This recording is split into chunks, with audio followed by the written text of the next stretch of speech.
시청자 여러분 안녕하십니까? BTV 주간 종합 뉴스 시작합니다. 새해를 맞아 각 군구를 방문하고 있는 유정복 인천시장이 서구를 찾았습니다. 서울 지하철 5호선 연장 논란에 대한 입장을 밝혔는데요. 정부 조정안에서 제외된 원당과 불로역을 반영하는 게 원칙이라고 재차 강조했습니다. 구혜희 기자입니다. 인천과 김포가 갈등을 빚어온 서울 지하철 5호선 연장. 최근 대강위가 조정안을 제시했지만 반발은 여전합니다. 문제는 검단 지역 역사 개수입니다. 인천시는 4개 역을 제안했지만 대강위 조정안에는 검단 신도시의 2곳만 반영했습니다. 원도시민 불로동과 원당동 주민들이 반발하는 이유입니다. 새해를 맞아 서구를 방문한 유정복 인천시장은 최종 노선에 원당역과 불로역이 반영되도록 노력하겠다고 밝혔습니다. 여러분들의 의견을 받아서 원당역, 불로역 이 부분을 반영하는 부분을 적극적으로 협의하고 국토부 장관도 또 대통령실 정책실장도 저하고 그렇게 협의를 하고 있다. 이렇게만 말씀드리고 그건 협의 결과를 그렇게 최선을 다하고 있다. 이렇게 이해하시면 되겠어요. 네. 수도권 매립지 사용 종료에 대한 입장도 재확인했습니다. 환경부와 수도권 3개 시도의 사자 협의를 통해 대체 매립지를 찾고 매립지 공사 관할권도 인천시로 이관받겠다고 강조했습니다. 매립지 관리 공사를 인천으로 넘겨라. 다 합의를 봤어요. 그다음에 쓰레기가 반입될 때 거기에 수수료의 50%를 더 얹어서 인천시로 넘겨라. 이 합의 사항을 이행한다고 같이 합의를 해서 이제 진행을 해라 하는 과정이에요. 유 시장은 서구가 급속도로 발전해 2026년 분구를 앞두고 있다며 당면 현안을 해결하고 대한민국 대표 도시로 거듭나도록 하겠다고 밝혔습니다. BTV 뉴스 구혜입니다. 인천시 의회가 인천 상륙작전 기념사업을 제도화하는 내용의 조례 제정을 추진해 논란이 일고 있습니다. 전쟁도시 인천으로 전락하는 거 아니냐는 우려와 함께 희생자들을 위한 지원이 우선이라는 비판의 목소리가 나온 건데요. 시민단체들은 이 조례 제정 중단을 촉구했지만 조례안은 상임위를 통과했습니다. 이정윤 기자의 보도입니다. 한국전쟁을 승리로 이끈 인천 상륙작전. 하지만 그 이면에는 많은 희생자들이 있었습니다.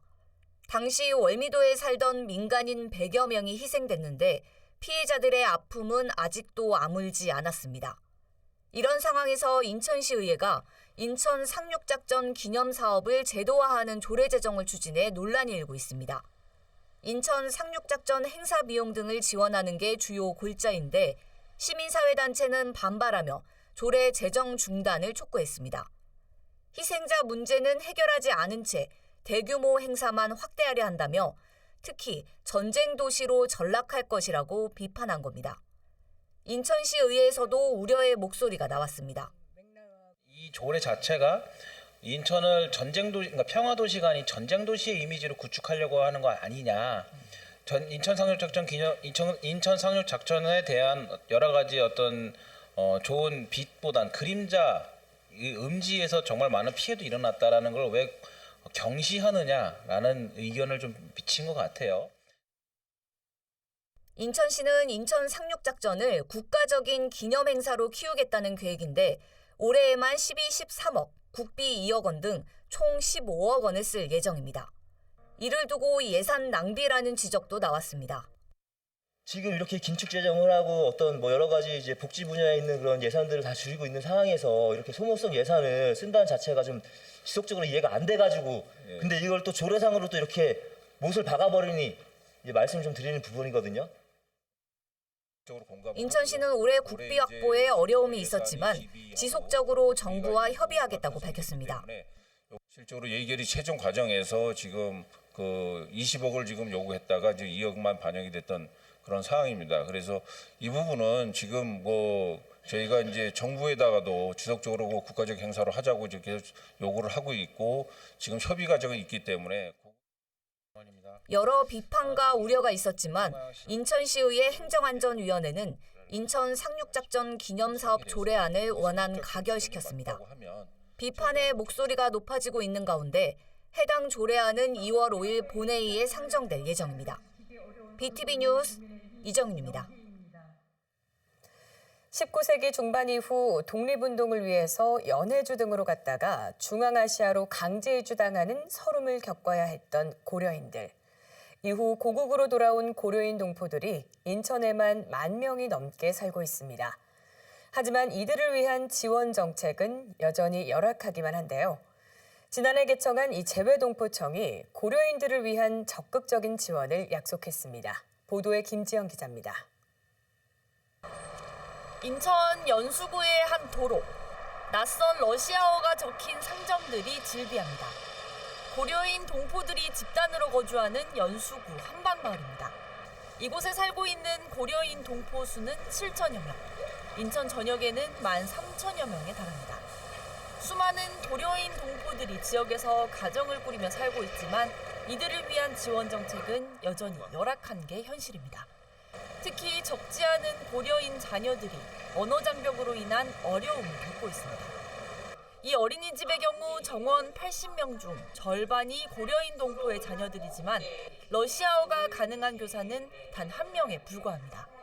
체계적인 이중언어 교육 등 지원 정책이 필요하다는 지적이 나오는 이유입니다. 여기 들어오는 고려인들이 주로 이렇게 자녀분들 같이 들어오고 있는데요. 근데 제일 문제가 되는 것이 자녀들이잖아요. 이세. 왜냐면 자녀들이 와서 여기 언어 장벽 때문에 또 적응하기가 더 힘들고 어리니까 그래서 여러 가지 이렇게 유치원에서부터 학교 저중고까지는 그것도 이렇게 지원이나 이렇게 프로그램 만들어주면은 그런 큰 보탬이 되지 않을까 싶습니다. 취임 후 처음으로 한방마을을 찾은 이기철 재외동포청장도 이들을 위한 적극적인 지원을 약속했습니다. 간담회에서 고려인 단체의 요구사항을 직접 듣고 현실적인 대책을 찾겠다고 밝혔습니다. 여러 가지 역경을 견디시고 그러면서도 조국의 정체성을 그대로 유지해 오신 분들이 바로 고려인 여러분들이고 또 후손 여러분들입니다. 우리 동포분들을 더 따뜻하게 보듬는 그런 일을 시작하고자 합니다. 재외동포청은 앞으로 고려인 동포들이 한국어로 소통하는 데 어려움이 없도록 다양한 한국어 교육 지원 방안도 적극 검토한다는 구상입니다. BTV 뉴스 김지영입니다. 여야가 총선 공천을 본격화한 가운데 이재명 더불어민주당 대표의 지역구 출마 여부에 정치권이 촉각을 곤두세우고 있습니다. 인천 계양을 선거구에 출마를 준비 중인 후보들이 있는 만큼 이재명 대표의 출마 여부에 따라 이 총선 대진표가 급변할 것으로 예상되는데요. 원희룡 전 국토교통부 장관과의 맞대결 여부도 관심사입니다. LG일로비전 김진재 기자입니다. 다가오는 21회 총선에서 최대 격전지 중 한 곳이 될 것으로 전망되는 인천 계양구 을선거구. 이재명 더불어민주당 대표의 지역구로 얼마 전 국민의힘 원희룡 전 국토교통부 장관이 출마를 시사한 곳입니다. 특히 원희룡 전 장관이 최근 이재명 대표의 선거사무소 인근에 자신의 선거사무소를 계약한 것으로 알려지면서 실제 맞대결 성사 여부에 관심이 쏠리고 있습니다. 다만 이재명 대표의 지역구 출마가 아직 확정되지 않아 지역 정치권은 눈치 싸움이 한창입니다. 민주당에서는 이재명 대표 외에 박성민 전 인천시의원과 박형우 전 계양구청장이 지난 11일 당내 후보 검증을 통과했습니다. 두 사람 모두 이재명 대표가 지역구 출마를 결심할 경우 사실상 출마가 불가능한 상황. 민주당은 다음 달 5일까지 공천자 면접을 진행하는 한편 조만간 비례대표 선출 방식에 대한 입장을 정리할 예정입니다. 국민의힘에서는 윤영선 계양을 당협위원장이 일찌감치 예비후보 등록을 마친 상황에서 원희룡 전 장관의 출마 선언이 나오자 전략공천 여부가 화두로 떠올랐습니다. 국민의힘 우선 추천 지역 선정 기준에 따르면 계양 을선거구는 최근 국회의원 선거에서 3회 연속 패배한 지역으로 우선 추천 지역에 해당합니다. 해당 기준대로라면 전략 공천이 이루어질 가능성이 높은데 윤영선 예비후보는 SNS를 통해 원희룡 장관을 만나 어떠한 경우라도 일방적인 낙하산 공천은 없다는 점을 확실히 했다고 밝혔습니다. 현재까지 선관위에 등록된 인천 계양을 예비후보는 국민의힘 윤영선 예비후보, 진보당 고혜경 예비후보 등 2명뿐. 추후 이재명 대표의 지역구 출마 여부와 여야 공천심사 결과에 따라 실제 후보군 윤곽이 드러날 전망입니다. 헬로티비 뉴스 김진재입니다. 환경부와 서울시, 인천시, 경기도는 지난 2015년 수도권 매립지를 더 사용하기로 결정했죠. 이 당시 여러 합의 사항들이 있었는데요. 그중 하나가 이 국가공기업인 수도권 매립지 관리공사를 인천시로 이관하는 겁니다. 하지만 현재까지 이 합의 사항은 전혀 진척이 없는데요. 수도권 매립지 종료를 위해서는 이관이 시급하다는 목소리가 높습니다. 인천시도 이 수도권 매립지 관리공사 이관을 위해 속도를 내고 있는데요. 자세한 내용 이정윤 기자가 보도합니다. 인천과 서울, 경기도 쓰레기를 처리하고 있는 수도권 매립지. 당초 사용기한은 2016년이었습니다. 하지만 지난 2015년 환경부와 인천시, 서울시, 경기도, 이른바 사자협의체는 매립지를 10년 더 쓰기로 결정했습니다. 대신 인천시는 여러 가지 사항을 약속받았습니다. 당시 합의한 내용에는 매립 면허권과 소유권 양도, 반입 수수료 가산 징수 등이 포함됐습니다. 합의 내용 대부분 약속대로 이행됐지만 문제는 수도권 매립지 관리공사 이관입니다. 공사 관할권을 환경부에서 인천시로 옮기기로 한 건데 전혀 이행되지 않고 있는 겁니다. 수도권 매립지 관리공사 이관 방안을 논의하는 첫 토론회 자리. 2025년 매립지 사용을 끝내려면 공사 이관이 시급하다는 지적이 쏟아졌습니다. 하나도 이행되지 않은 게 이 부분입니다. 바로 공사가 아직 이관되지도 않았을 뿐더러 우선적으로 경영 참여를 해서 이관을 위한 준비들을 해나간다라고 했는데 그 부분도 아직까지 참여를 시키고 있지 않은 현실입니다. 30년 이상 환경공해에 시달려 살아온 서구 주민, 지역 주민들의 삶을 생각해준다면 매립지 관리공사 업무를 인천시가 이관받아 현재 분쟁과 쟁점을 정리함으로써 63만 서구주민들의 마음을 달래줘야 합니다. 인천시도 공사 관할권 이관의 당위성과 필요성을 강조하며 처음으로 구체적인 추진 계획을 밝혔습니다. 시는 우선 오는 4월 공사 이관을 위한 지방공기업 설립 타당성 연구 용역을 진행하기로 했습니다. 이후 올 하반기 기획재정부와 협의를 진행하고 내년 5월까지 관할권 이관을 완료하겠다는 목표입니다. 그 지방공기업 설립을 위한 연구 요령을 실시를 할 겁니다. 8월부터는 주민공청회라든가 설립심의위원회 그리고 SL공사 공공기관 지정 해제 협의 등을 지속적으로 추진을 하겠습니다. 그래서 25년도에는 저희가 지방공기업 설립의 등기를 마무리하는 것으로. 현재 수도권 매립지 관리공사 노조는 사자 합의를 파기하라며 관할권 이관을 강하게 반대하고 있는 상황. 인천시는 근로자 모두 고용 승계를 하고 교육과 연구 활동을 지원할 것이라며 노조가 우려하는 부분들에 대한 해결 방안도 내놨습니다. 이번 토론회에는 환경부도 참석했는데 수도권 매립지 관리공사 의사결정에 인천시 참여를 확대하기 위해 법 개정을 추진할 계획이라고 밝혔습니다. BTV 뉴스 이정윤입니다. 입주를 앞둔 검단의 한 아파트가 관리사무소 분리를 놓고 갈등을 빚고 있다는 소식 전해드렸는데요. 시공사 측이 대안을 제시했습니다. 입주 후 2달 안에 상가와 아파트의 관리사무소를 분리 운영하겠다는 계획인데요. 입주 예정자들은 여전히 반발하고 있습니다. 구혜희 기자가 취재했습니다. 검단 신도시의 한 주상복합 아파트입니다. 입주를 앞두고 시공사와 입주 예정자의 갈등이 심화됐습니다. 문제는 관리사무소 설치 운영. 분양 당시엔 아파트와 상가의 관리사무소를 분리 설치하기로 했지만 입주를 앞두고 통합 운영하는 걸로 방향이 바뀌었기 때문입니다. 결국 입주 예정자들은 집단 행동에 나섰고 서구청의 중재 속에 시공사 측이 대안을 제시했습니다. 준공 이후 2달 안에 관리사무소를 분리 관리하는 내용의 공문을 보내온 겁니다. 다만 주거와 비주거 관리단의 통합 여부는 확정하지 않았습니다. 이배우로 말씀드릴 겁니다. 제가 특별히 드릴 말씀이 없네요.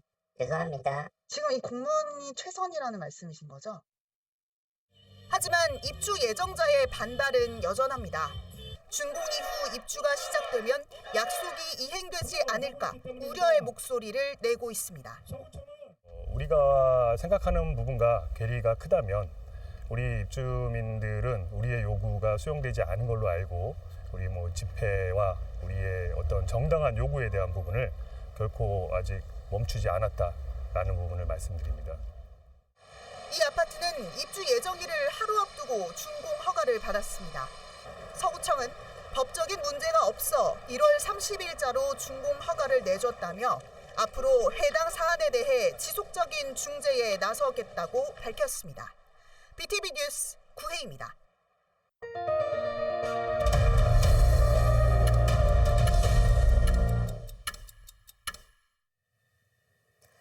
통계청이 지난해 인구 이동 통계를 발표했습니다. 인천은 이 전국 주요 도시 중 순유입률이 가장 높았는데요.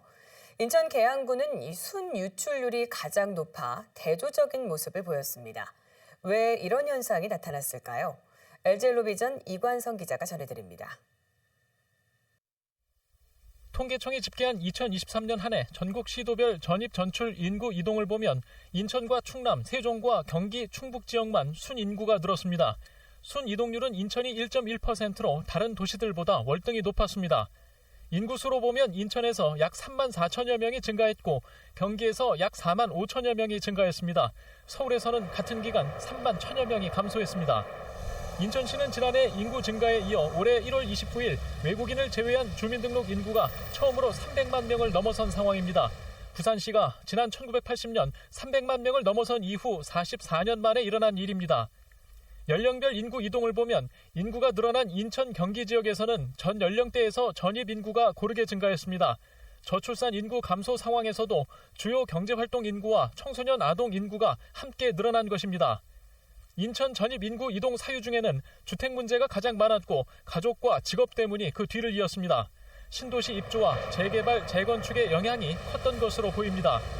아무래도 이제 그 수도권에서도 줄어드는 데는 이제 재개발과 이제 이런 재건축 이런 영향으로 일시적으로 좀 감소가 되는 것 같고요. 상대적으로 늘어난 데는 이제 신도시가 된다든지 아니면 재개발, 재건축 이후에 다시 유입되는 영향들이 좀 있는 것으로 보고 있습니다. 전국 시도 중 인구 순유입률이 가장 높았던 인천이지만 인천 계양구에서는 인구 순유출률이 전국에서 가장 높아 대조적인 모습을 보였습니다. 계양구는 지난해 마이너스 2.8%의 인구 순유출률을 보였고 남동구도 마이너스 2.5%를 기록해 인구 순유출률 전국 상위 네 번째였습니다. 헬로티비 뉴스 이관성입니다. 새학기를 앞두고 인천시 교육청이 올해 중점적으로 추진할 교육 정책을 발표했습니다.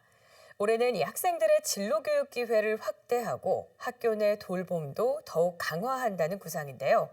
이를 위해서 이 권역별 진로진학센터와 거점형 돌봄센터를 구축합니다. 보도에 김지영 기자입니다. 부평구의 한 초등학교.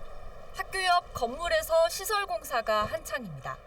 학생 수 감소로 비어있던 교실을 활용해 진로진학센터를 조성하는 겁니다. 센터가 완성되면 학생들은 이곳에서 관심 분야를 스스로 공부하고 전문가로부터 진로 상담도 받을 수 있습니다. 인천시 교육청은 올해 핵심 교육 정책으로 권역별 진로 진학센터를 설립합니다. 인천에 총 5곳의 센터를 조성해 학생들이 자신의 결대로 성장할 수 있도록 돕겠다는 구상입니다. 이제는 뛰어노는 것이 직업이 될 수도 있고 그냥 음악이 되든 춤이 되든 운동이 되든 이게 어떤 그 평가로 이어지는 이런 세상이 돼버렸습니다. 그래서 진로 진학 직업 중에 진로가 빠진 진학 교육이 되지 않겠다라고 하는 게 저희 교육감님의 또 저희 교육청의 아주 확고한 방침입니다. 맞벌이 가정 자녀들을 위한 학교 내 돌봄도 더욱 강화합니다. 오전 8시부터 시작되는 아침 돌봄, 밤과 후부터 부모가 퇴근할 때까지 이어지는 오후 저녁 돌봄 등 빈틈없는 촘촘한 돌봄 체계를 구축합니다. 돌봄 수요가 많은 지역을 중심으로는 거점형 돌봄센터를 운영해 늘어나는 돌봄 수요를 흡수한다는 계획입니다. 돌봄 수요가 많이 발생하는 지역은요, 그 과밀 학교들이 있는 곳입니다. 그래서 거점형 돌봄이라 그래서 이쪽 학교에서의 돌봄 그 수요자들을 다 모으게 됩니다. 그래서 루원시티에 상가에 저희가 그 구입을 했습니다. 인천시 교육청은 또 코딩 교육 확대를 위해 올해 초중고에 노트북 8만 대를 보급합니다. AI 교육센터를 조성하는 등 디지털 교육도 더욱 강화해 나간다는 구상입니다. 그러면서도 지난해부터 중점적으로 추진하고 있는 읽고, 걷고, 쓰기를 중심으로 한 독서 입문 교육도 올해 더욱 확대해 나가기로 했습니다. BTV 뉴스 김지영입니다. 남동구 모래내 시장 인근에는 만수천이 있지만 현재는 이 하천의 모습을 찾아볼 수 없는데요. 하천 위를 콘크리트로 덮어서 주차장으로 사용하고 있기 때문입니다. 남동구는 이 일대를 생태하천으로 복원하는 사업을 추진 중인데요. 이 사업의 속도를 내기 위해서 소하천으로 지정하는 방안을 검토하고 있습니다. 이르면 이 상반기 중에 본격적인 행정 절차에 착수할 수 있을 것으로 보입니다. 보도에 김지영 기자입니다. 남동구 모래내 시장 인근 도로입니다. 한때 하천이었지만 20여 년 전 콘크리트로 덮어 현재 주차장으로 사용 중입니다. 남동구는 이곳을 다시 생태하천으로 되돌리는 사업을 추진 중입니다. 만수천의 총 길이는 약 2km. 이 중 생태하천으로 우선 복원되는 지점은 구월동과 만수동 일대 750m 구간입니다. 현재 있는 콘크리트 구조물을 없애고 생태하천으로 복원하는 데 필요한 사업비는 510억 원. 여기에 기존 복개 주차장을 대체할 신규 주차장 조성비까지 더하면 사업비가 1,000억 원이 넘을 것으로 보입니다. 남동구는 당초 이 구간을 지방하천으로 지정한다는 구상이었는데 최근 소하천으로 지정하는 방안도 검토 중입니다. 소하천으로 지정할 경우 사업 속도가 더 빨라질 수 있기 때문입니다. 지방하천으로 지정하면은 행정 절차를 이행하는데 최소 2년이라는 시간이 걸리고 소하천으로 지정을 하면은 최대 1년 6개월이라는 시간이 걸리기 때문에 저희는 이제 소하천으로 지정해서 지방하천과 소하천은 관리 주체가 다릅니다. 지방하천은 시장이, 소하천은 구청장에게 관리 권한이 있습니다. 다만 소하천으로 지정하더라도 국비나 시비를 지원받는 건 가능합니다. 이에 따라 남동구는 인천시와 사업비 분담을 위한 협의를 진행 중이라고 밝혔습니다. 협의가 마무리되면 빠르면 상반기 중 소하천 지정을 위한 본격적인 행정 절차에 착수한다는 구상입니다. BTV 뉴스 김지영입니다. 이번 주 준비한 소식은 여기까지입니다. 이상으로 BTV 주간 종합 뉴스를 마칩니다. 편안한 주말 보내시길 바랍니다.